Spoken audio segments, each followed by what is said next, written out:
Beaufort, au fond, aujourd'hui, a le même nombre d'habitants qu'à la Révolution française. Ah oui, mais il y a... Et pourtant, il y a, à ce moment-là, il était dans une surface beaucoup moins grande.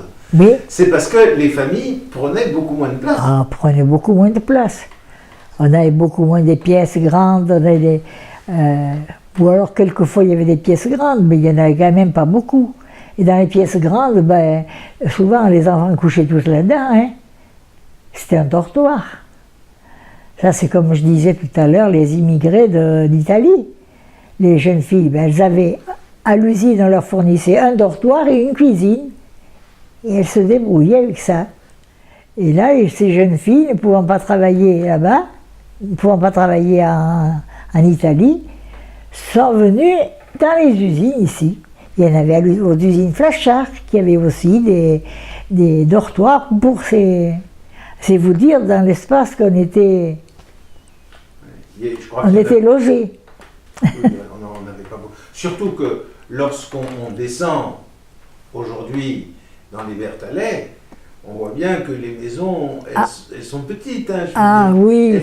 Plutôt route. Mais c'est rien, il y avait les petites... on avait un endroit qui avait été fait après, mais ça s'appelait les maisonnettes, j'en ai parlé tout à l'heure, les maisonnettes, où il y avait... Mais alors c'était pas si grand qu'ici, en tout.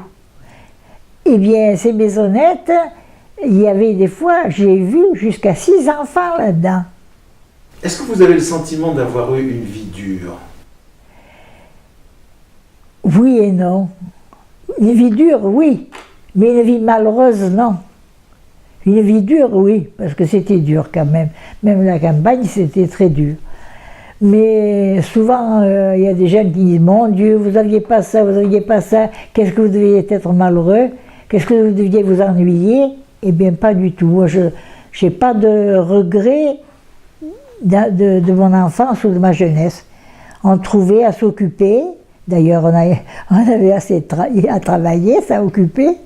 Et puis, bon, on s'occupait. Moi, à mon temps perdu, je cousais, je tricotais, et puis on se réunissait quelquefois toute la jeunesse de Suse, ou même d'ailleurs qui venait. On s'amusait, on allait même danser chez Madame Jean au bistrot. Et on n'était pas malheureux. Mais ben, c'était quand même une vie dure.